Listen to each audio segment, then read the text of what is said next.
no Sotapatimaga, o caminho do Sotapana, Ajanam, está na página 89. Nibbana é a felicidade suprema.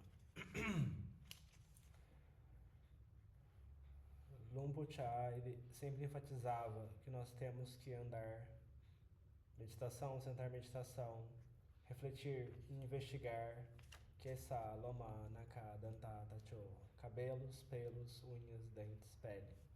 Isso é o que nos vai tornar felizes e contentes. Se nós não fizermos isso, nos investigarmos, como serão nossas vidas? Serão estressantes. Por que isso? Porque quando o gostar surge, todo tipo de substâncias fluem no corpo, como hormônios que entram na corrente sanguínea e sobrepujam o cérebro. Eles influenciam o nosso comportamento. Esse é o modo natural do mundo, dos nossos corpos físicos. Nós temos que lutar contra essas tendências naturais, elevar-nos acima delas. Continue observando e investigando sempre, e o coração vai estar em paz. Eu peço que cada um esteja diligente com a prática de Asubha Kamatana, da contemplação dos aspectos não belos do corpo. Se alguém tem a tendência de ir em direção à sabedoria, questione, investigue, pergunte e procure a causa e efeito. Isso vai fazer a mente se aquietar e cair na calma. Use sua sati, use sua sabedoria. Olhe no corpo e o veja como apenas elementos. Veja anicca, dukkha, anatta, impermanência, sofrimento e não eu. Torne a mente pacífica. Observe todos os humores, emoções e sentimentos do corpo e da mente. Seja felicidade ou sofrimento, todos são anicca, dukkha, anatta, impermanência, sofrimento e não eu. Qualquer sonolência que surge, veja como o Dhamma. Quando ela está, ela tem de desaparecer. Ela não pertence a ninguém e não tem nenhum eu fixo. Isso é Dhamma. Tudo que surge, investigue com profundidade e frequentemente examine. Treine com diligência e pratique muito. A virtude que é bem mantida é a causa para o surgimento do Samadhi. Os bons frutos do desenvolvimento do Samadhi vão ser a causa do surgimento da sabedoria. E a sabedoria que nós desenvolvermos bem será a causa para o conhecimento da libertação surgir. Essa é a prática desenvolvida passo a passo. Então, a prática de dana, sila, bhavana, generosidade, moralidade e meditação é o caminho que nos leva ao fim de todo sofrimento. A sabedoria surge da meditação e vai levar o coração a ter paz. Se nossa generosidade não está bem estabelecida, se nossa sila não está perfeita e se nosso samadhi não está firme, nossa sabedoria não vai aparecer. Se nós pensarmos, olha, eu já pratiquei esse tanto de prática de samadhi, por que eu não vi nenhum resultado? Nós temos que olhar por nós mesmos. Como está a nossa sila? Quão bem contidas estão nossas ações verbais e corporais? Quando nós tivermos essa base bem estabelecidas, então nós devemos treinar a mente. Os Krubhajanas nos ensinaram a nos agarrarmos ao nosso kamatana, o nosso objeto de meditação, ou a nossa palavra de meditação. Eles não ensinaram nada de extravagante. Eles ensinaram, fique com o Budô, mas quando nós usamos o Budô, nós não ficamos com ele. Nós ficamos somente por 1 minuto e a mente vagueia. Então nós pensamos, Budô não serve para mim. Isso é porque nós não estamos ficando com o Budô. E isso gera todo tipo de dúvidas. Esse kamatana não serve para mim. Talvez esse não seja o caminho.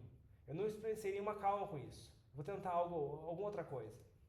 Então nós mudamos para outro kamatana. Mas nós temos que usar uma coisa que vai fazer a mente ficar pacífica. Nós podemos mudar para outro kamatana, mas temos que usar algo que vai fazer a mente ficar pacífica. Como, por exemplo, lembrar-se da morte. Contemplar isso com frequência. Quando nós viemos ao mundo, nós também trazemos juntos envelhecimento, doença e morte. Nós todos temos que morrer. Ninguém vai escapar. Constantemente contemple Maranasati, pensando que todos aqueles prédios arranha-céus cheios de pessoas ocupadas, tem alguma delas que está ciente que elas vão morrer? Ninguém pensa nisso. Nossas vidas vão terminar com a morte. Nada é certo. Nós todos temos que morrer. Isso não é algo que somente acontece com os outros. Quando nós temos um amigo próximo, um parente próximo que falece, então nós devemos ver isso com sabedoria, with a wise sadness, com uma tristeza sábia. Isso é sabedoria. Mas não é a mesma frieza de não sentir nada. Não é que uma vez que nós abandonamos os apegos, não há nada mais na mente, a mente se torna seca e fria para tudo que ela experiencia. Nibbana não é assim. Nibbana, por definição, é o estado mais exaltado.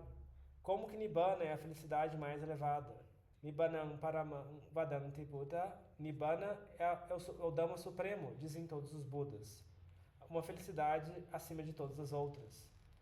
É uma felicidade que não tem um pingo de sofrimento misturado com ela. E que não vai decair e desaparecer no estado de sofrimento. É a única felicidade permanente. Você gostaria disso? É algo que realmente é permanente e duradouro. Uma felicidade que nunca muda. Mas a felicidade não tem dono. Nós podemos dizer que aquele que experiencia essa felicidade, nós podemos dizer que experienciamos essa felicidade, mas nós não nos apegamos ou identificamos com ela. Não é a felicidade do mundo, ou a felicidade, não, é uma felicidade além do mundo. It's Nirami Sukha, uma felicidade independente de coisas materiais ou de desejos sensoriais. É uma felicidade que não muda. É Amata, imortal. E esse é o gosto do Dhamma, supremo acima de todos os outros gostos.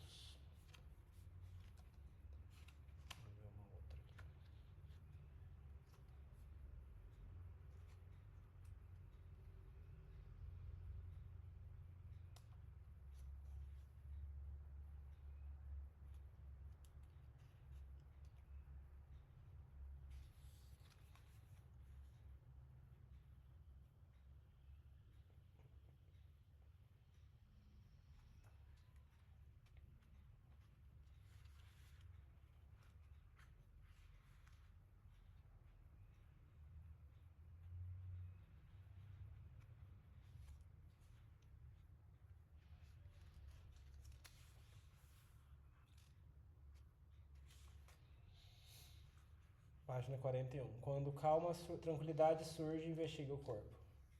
Algumas vezes nós pensamos: nossa, como que todo mundo ao nosso redor parece tá livre de dúvidas, mas enquanto isso eu estou cheio de dúvidas. É porque nós estamos querendo ver o Dhamma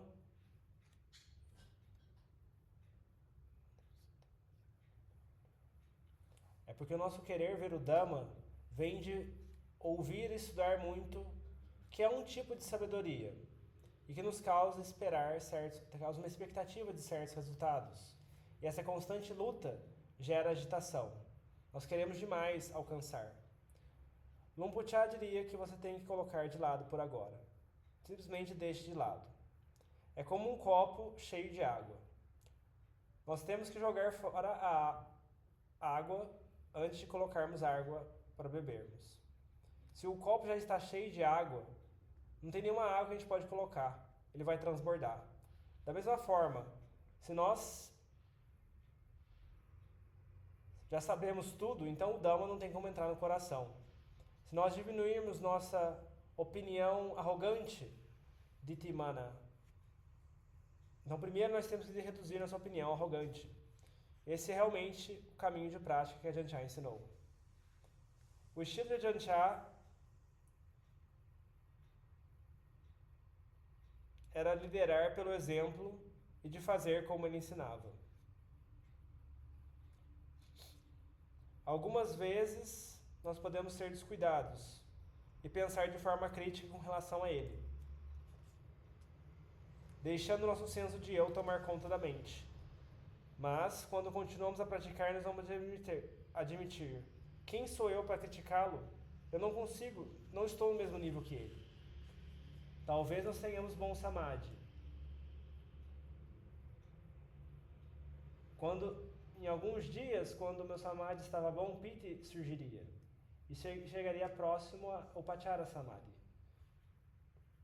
E a mente estaria tranquila e sem perturbações penetrando na mente. Entrar em estado de calma era fácil. Eu pensava, não tem necessidade de investigar o corpo, eu vou direto para a mente. Eu não queria contemplar o corpo, eu simplesmente queria contemplar a mente, direto no Dhamma. Então eu fui até Ajahn. E ele diretamente apontou para mim: agora você está pacífico?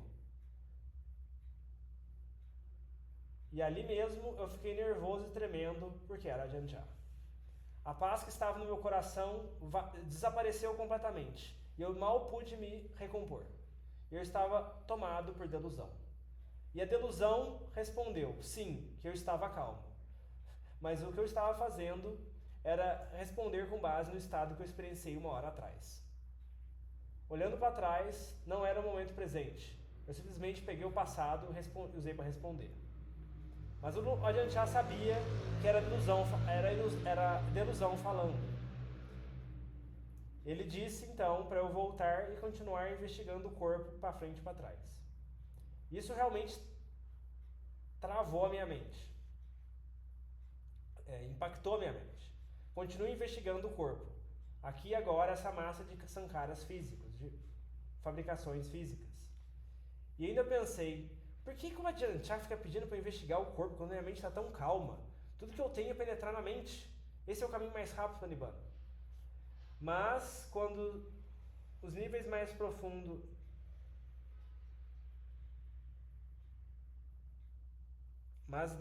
quando os níveis mais profundos de samadhi que eu tinha experienciado desapareceram, e aquilo vai desaparecendo, até que você não tem samadhi nenhum. E aí eu tive que reconstruir as coisas de novo, restabelecer samadhi no coração. Isso é realmente difícil, é uma batalha difícil. Caminho passo a passo, polegada a polegada. Contemplar a morte, andar em meditação, sentar em meditação, manter a mente com o Budô o máximo possível. Devagarzinho vai melhorando, passo a passo. E quando melhora, é melhor do que antes. Essa é a força de sati e sabedoria, melhor do que era antes.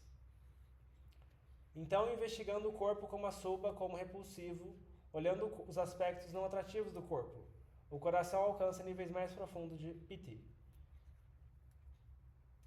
Dessa forma, ele alcança níveis mais profundos de felicidade. Quanto mais o coração vê a natureza podre do corpo, mais paz ele alcança. E funciona para frente e para trás dessa forma. No passado, nós vimos o corpo como algo atrativo, uma aparência externa bela, mas o coração não estava radiante. O coração estava sujo com a escuridão das kilesas.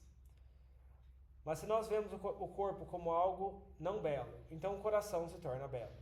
Ele se torna brilhante e luminoso porque ele vê a verdade.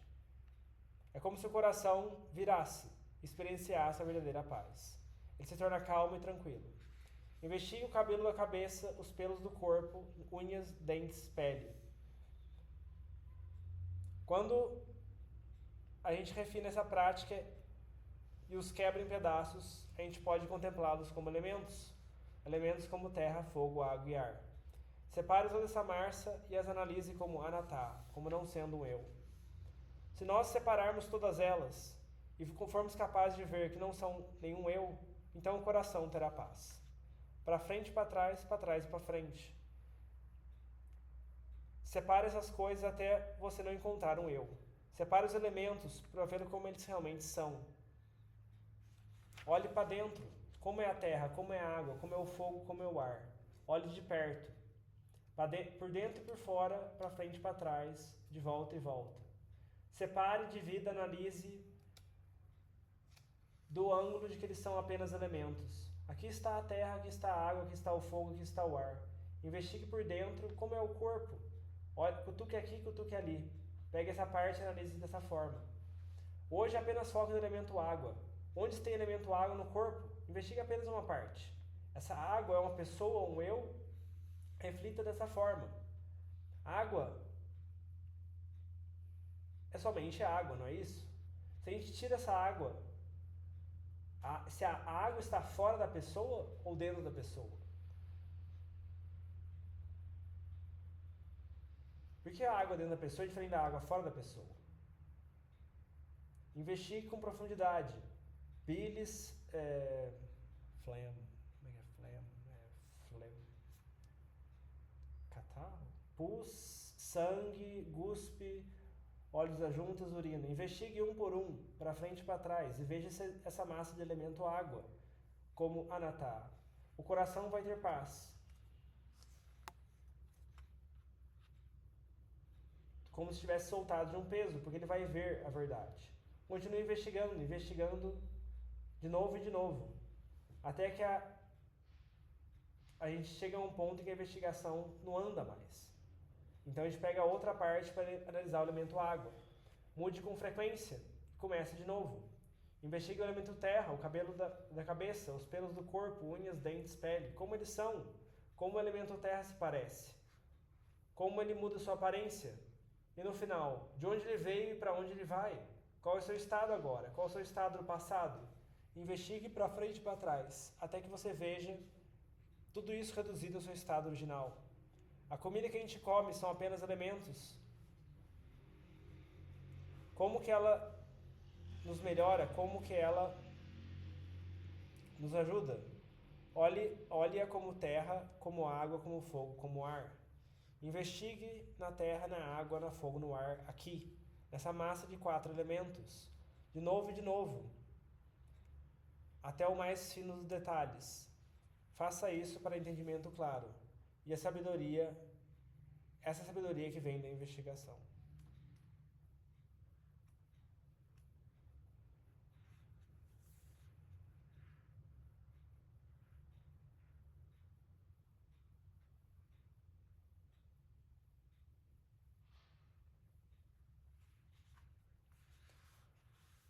Luang Por diria que Sakayaditi é como...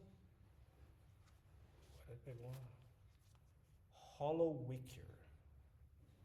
Me ajuda dos universitários aqui do Google Translate. Hollow Wicker, sabe, Victor? Wicker? Hollow Wicker. Hollow é oco? Raso. É oco. Deixa eu ver aqui se eu consigo. Sakayaditi. Hollow Wicker Ball. É muito específico. Acho que introduzir isso aqui é o inglês australiano, isso aqui.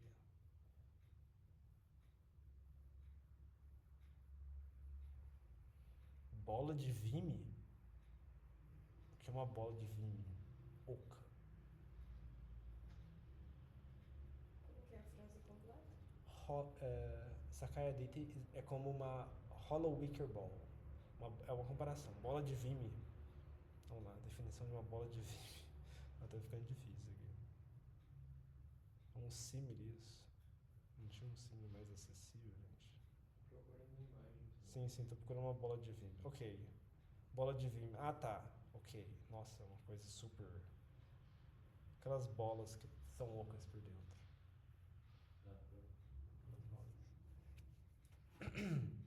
Uma bola oca em que nossos corações estão amarrados. Essa bola tem muitas camadas. E ela foi tecida em 6 ou 7 camadas. Quando nós investigamos uma vez, brilho e claridade surgem. Mas uma vez que a força da nossa sati e insight enfraquece, os obstáculos tomam conta, a escuridão toma conta de novo da mente. Apegos surgem de novo, e nós temos que investigar de novo. Sakayaditi é a crença, é o termo que refere a identificação com o corpo. Então, ponto central que a gente está apegado. Quando nós falamos sobre o brilho do coração, não é um brilho completo, é somente um brilho parcial. É como se fosse um pequeno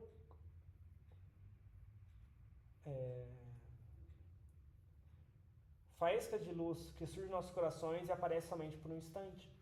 Nós temos que continuar cultivando, continuar abrindo o caminho para limpar nossos corações.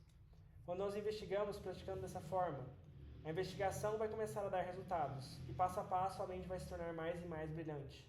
Passo a passo, passo a passo. Ainda não é completamente brilhante, porque a força do nosso samadhi não é totalmente completa.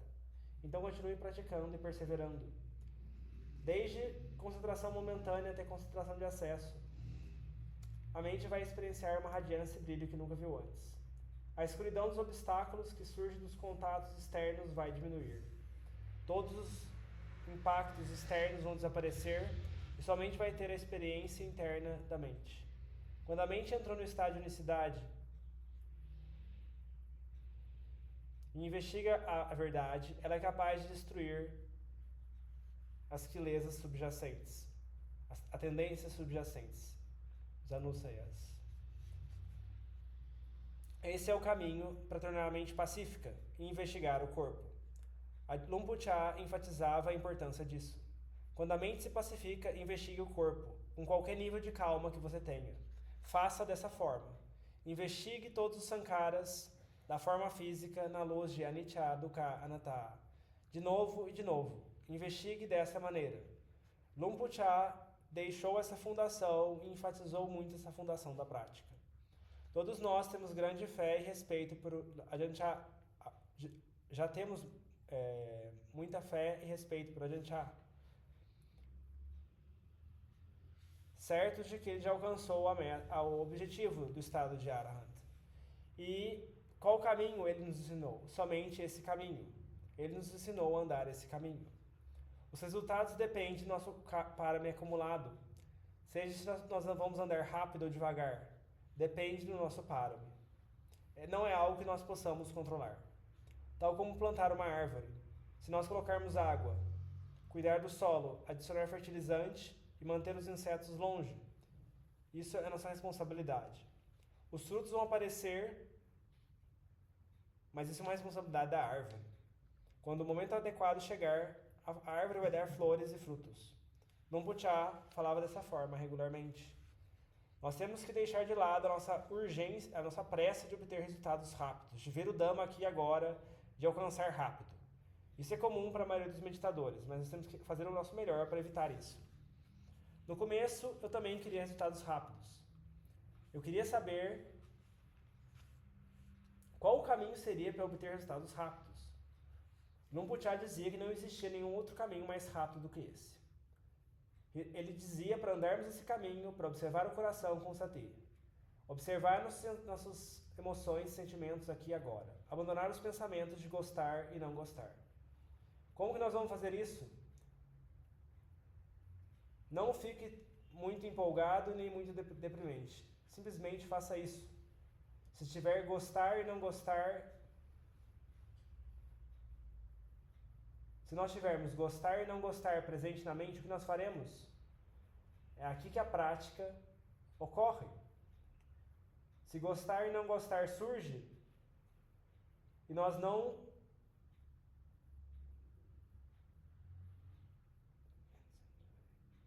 conseguimos consertar essas emoções por conta própria, então nós temos que retornar aos livros que explicam o caminho de prática. Nós temos que ouvir palestras do Dhamma ou conversar com nossos amigos praticantes para encontrar novas maneiras inovadoras de resolver e lidar com esses problemas. Mas esses ainda são refúgios externos, porque nós ainda não sabemos claramente como contemplar e curar a escuridão da mente e as impurezas mentais. As impurezas são realmente teimosas.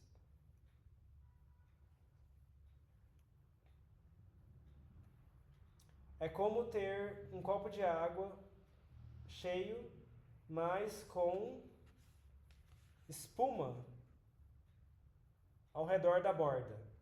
No começo, a água está clara e nós podemos ver o fundo. Mas à medida que ela fica coberta pela espuma, nós não conseguimos ver mais o fundo. Da mesma forma, se nós não desenvolvermos sabedoria, a espuma e a escuridão das emoções negativas vai tomar conta e tampar nosso coração. Quando eu estava com meu Kru Bhajan, eu ouviria ele dar o Dhamma Talk somente uma vez a cada 15 dias. Por um tempo, depois da palestra, meu coração estaria luminoso e pelo 10º dia estava somente quilesas. Elas tinham voltado completamente. Tal como se eu não pudesse ver mais o caminho. Estava simplesmente imerso na escuridão. Então, como nós fazemos quando nós não podemos ver o caminho? Nós podemos nos sentir assim.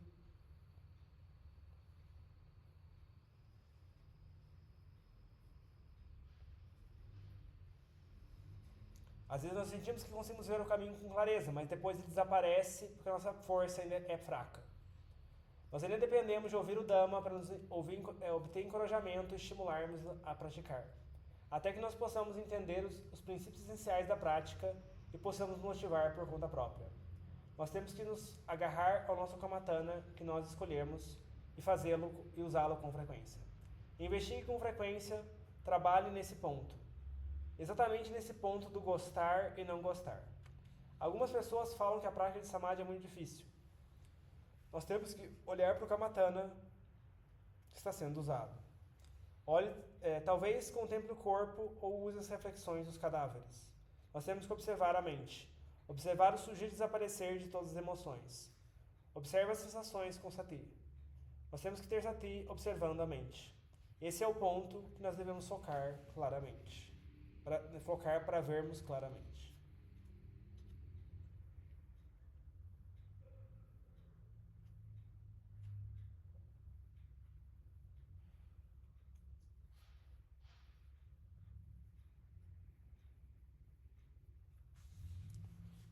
Página 27. O caminho de prática que nunca está errado. Tendo contenção e usando com cautela os olhos, ouvidos, nariz, língua, boca e mente, Lumpo-Cha enfatizava que esse é o modo de prática que nunca está errado. Esse é o caminho que vai levar a ver o Dhamma. Nós temos que ter sati, investigar a esse ponto e observar as sensações que surgem. Não deixarmos levar e devanecer desse momento, mas olhar exatamente aqui, no momento presente. A gente apontava exatamente ali.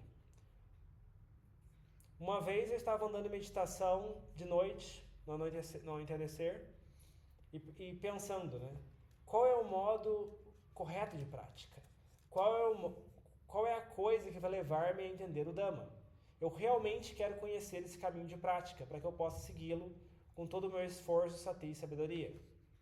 Naquela noite, a gente já deu um Dhamma Talk, explicando o caminho de prática que nunca está errado. Ele falou sobre conter os 6 órgãos dos sentidos. Os olhos vendo formas, os ouvidos ouvindo sons, o nariz sentindo odores, a língua sentindo sabores, o corpo entrando em contato com várias sensações e a mente experienciando fenômenos mentais. Ele disse para não se deixar levar pelo deleite ou aversão. Nós temos que pegar essas várias reações mentais. Não se deixar arrastar pelo deleite e aversão é o caminho do meio. Esse é o caminho direto que vai nos levar a entender o Dharma. Pratique dessa maneira. Algumas vezes no caminho da prática nossas mentes não têm força suficiente. Nós estamos experienciando somente um pouco de paz e temos muitas dúvidas. Mas nós temos que continuar colocando esforço dessa maneira, usando o nosso Kamatana. Podemos usar Maranasati, contemplação da morte, Anapanasati, a respiração, Asubha, as partes não atrativas do corpo, Buddhanusati, lembrar-se do Buda, ou cultivar Metta, ou os Brahma Viharas. Isso é o que nós precisamos usar e desenvolver. Use qualquer Kamatana que você seja forte.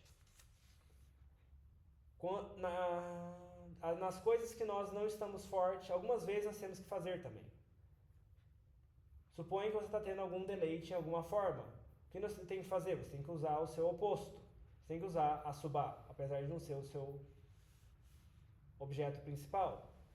Use sati o tempo todo. Use sati, observe com cuidado o coração e mantenha-o monitorado. Manter o coração num bom estado é realmente importante. Nós temos que continuamente vigiar nossos corações. Lumpo-Cha diria que quem enfatizava isso e dizia que quem observasse bem o coração vai escapar da armadilha de Mara. Então, como nós vemos o Dhamma? ele diria: nós não temos que fazer muito.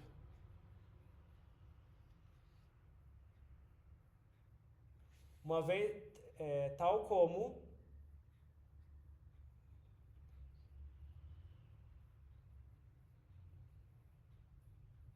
pessoas virem ao salão de meditação para ver o que tem dentro.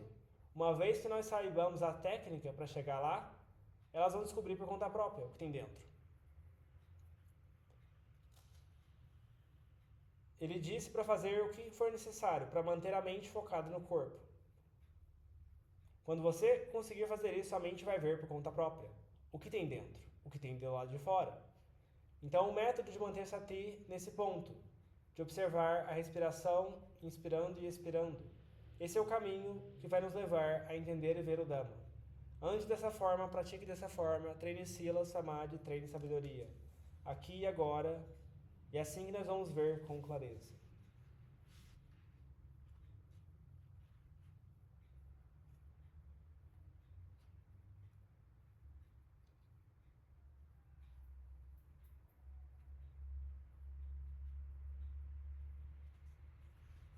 O coração pacífico descobre a verdade, página 20. O Buda descobriu a verdade. Ele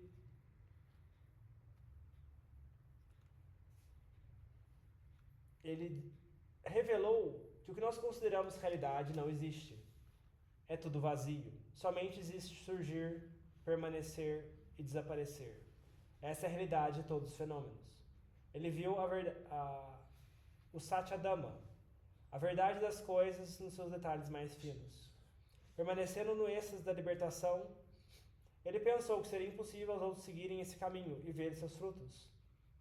Ele pensou isso porque não existe nada mais refinado e exótico do que Nibbana. E que seria melhor ele ficar quieto e não revelar esse caminho para os outros. Então, um Brahma que estava conectado com ele em vidas passadas veio pedir ao Buda para ensinar aos outros. Então, o Buda pensou nos seus dois primeiros professores, o Dakaramaputa e Alara Kalama. Mas ambos tinham morrido e renascido nos reinos imateriais de Brahma, e que não têm base dos sentidos, que não são capazes de receber ensinamentos. Então ele pensou nos 5 ascetas, que praticaram com ele nas práticas austeras, e ele percebeu que eles seriam capazes de entender o Dhamma. Venerável Anya Kondanha foi o primeiro a obter o olho do Dhamma, e os outros 4 seguiram em seguida. Então todos alcançaram o estado de Arahant juntos. Eles foram capazes de alcançar Nibbana, porque eles viram que toda forma, toda mentalidade e corporeidade era simplesmente anicca, dukkha, anatta, que tudo simplesmente não tinha dono. Se nós tivermos samadhi e usarmos a força para investigar, passo a passo, nós vamos ser capazes de ver. Ver que esse corpo não é bonito nem atrativo. Ele é somente elementos. Você já viu uma folha? Imagine uma. Ela começa como um broto verde. Depois começa a aumentar, envelhece, seca e depois cai no chão. Então todo o verde desapareceu e agora é somente marrom.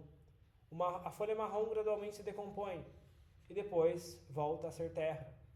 Nosso corpo também é como uma folha, o mesmo com a árvore, o tronco e o cerne. Todos eles passam por mudanças de condições na sequência. Quando a força da vida passa, simplesmente decompõe e desaparece. No final, quando o cabelo da cabeça, os pelos do corpo, unhas, dentes e pele, todos seguem seu curso natural de mudança. A cor muda e eles se quebram. Os ossos também, eles vão de brancos para marrons. E no final só tem elemento terra, tal de onde eles vieram originalmente. A percepção, esse rótulo de ossos ou de corpo, desaparece e somente terra permanece. Quando nós realmente separamos e analisamos o elemento terra, nós encontramos uma grande massa de elementos que se uniram para compor esse corpo. Se nós quebrarmos ainda mais, podemos dizer que são apenas pequenas moléculas e elementos. Se nós quebrarmos ainda mais, é apenas energia. Mas no final, eles podem ser separados até que não haja mais nada lá. Uma massa sem nenhuma essência, uma fusão de energia que eventualmente se dissipa. Tal como a água, é somente hidrogênio e oxigênio que se juntaram, se combinaram. Mas se nós separarmos esses átomos, não existe mais nenhuma água. Da mesma forma, aquilo que nós chamamos de nós, de nossos corpos, não tem nenhuma essência. E assim eles vão se separar e desaparecer. As formações físicas e as formações mentais são dependentes de causas e condições. Simplesmente surgem, permanecem por um tempo e desaparecem. Se o coração tiver calma de samadhi, quando nós formos investigar, nós vamos ser capazes de penetrar e ver com clareza. Nós podemos abandonar as convenções de um ser, de pessoa, de eu, de meu, de eles, de nós, deles. Mas se o coração não tiver samadhi, somente vai ver as coisas em termos de eu, meu, eles, nós e por aí vai. Então nós temos que desenvolver a força de samadhi. Investigar o corpo como elementos é um método que nós podemos usar. Dividir o corpo em 4 partes, tal como dividir uma vaca em 4 partes. Faça isso e investigue pedaço por pedaço. O elemento terra são as partes duras. Os elementos água são as partes líquidas. O elemento ar é a respiração. E o calor do corpo é o elemento fogo. Todos esses elementos se combinam para cumprir o seu propósito. E no final, todos se quebram, se separam, se desintegram e não tem mais nenhum ser, pessoa, eu, nós ou eles. Então a sensação de que esse corpo é nosso, de onde ela vem? Ela vem da própria mente. Da mente que ainda tem ignorância, que segura em tudo, se agarra a tudo. Nós nos perguntamos, como que esse corpo não é meu? Essas sensações dolorosas surgem e eu tenho uma dor aqui. Se eu sentar por muito tempo, dói aqui, pode até ficar dormente. Então como que essa sensação não é minha? Bem, todas essas sensações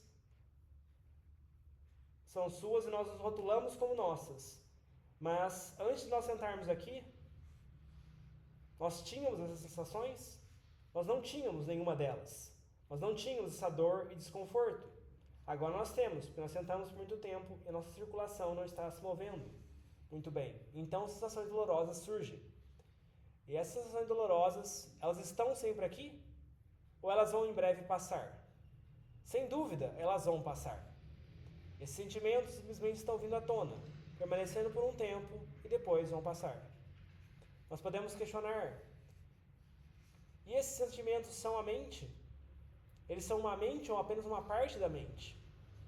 Nós vemos que eles simplesmente surgiram. Eles não estão lá o tempo todo. A mente permanece, mas as sensações surgem, ficam por um tempo e desaparecem. Essa é a natureza do agregado de sensações. Ainda assim, a nossa mente se agarra às sensações e se arrasta em sofrimento com elas. Nós não temos força suficiente, a nossa sati é fraca. Nós temos que sentar e praticar. Temos que chegar ao nível da nossa sati e samadhi estarem firmes. Temos que sentar a meditação e fazer a nossa prática até que nossos corações se acalmem, até que eles fiquem quietos. Então nós podemos investigar. Algumas vezes o coração está pacífico, algumas vezes não, mas isso é normal. Temos que continuar persistindo com paciência, colocando esforço e desenvolvendo a nossa meditação.